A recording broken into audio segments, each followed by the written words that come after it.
Maintenant, il faudra voir la concrétisation de ces mesures. Après les déclarations d'intention, il faudra véritablement que des solutions concrètes apparaissent sur le terrain.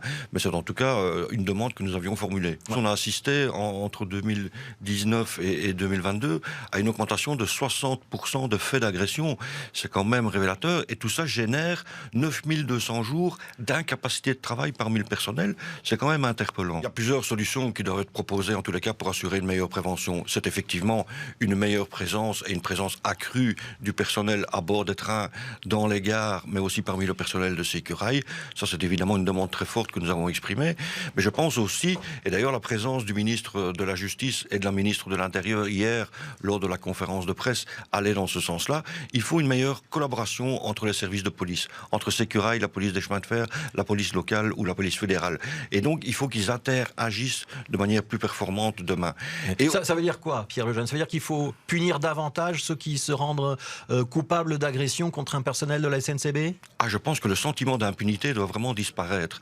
Vous savez, jeudi dernier, vous l'avez souligné, il y a eu des phénomènes d'agression au couteau, des menaces au couteau à l'encontre d'agents de la SNCB. On a interpellé les agresseurs, mais le lendemain, ils sont réapparus sur les quais à Liège-Guillemins pour venir narguer de nouveau le personnel puisqu'ils avaient été libérés. Et donc, ils agissent avec un sentiment d'impunité qui est devenu inacceptable. Il faut véritablement qu'il y ait des sanctions. Sécurail, son rôle essentiel, c'est de faire de la prévention et d'assurer une présence afin de renforcer ce sentiment de sécurité.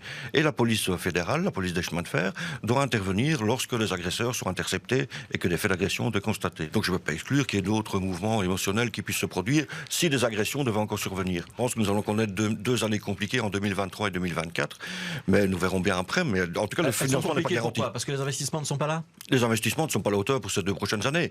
Et le reste, ce sont des investissements qui sont des promesses pour le prochain gouvernement, pour la prochaine majorité, qui courront à partir de 2025, où on parle aussi d'un éventuel prêt d'1 milliard qui pourrait être octroyé à Infrabel, mais à charge d'Infrabel, donc qui devra supporter les charges d'intérêt sur sa dotation d'exploitation. Donc ça va pas On n'investit pas autant dans le train qu'on nous le dit. C'est ça que vous êtes en train de me dire? Oui, je dis que pour l'instant, aujourd'hui, en tout cas la réalité, on n'a pas investi suffisamment.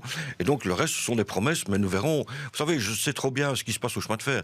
Aux promesses d'investissement, souvent se succèdent les plans d'économie.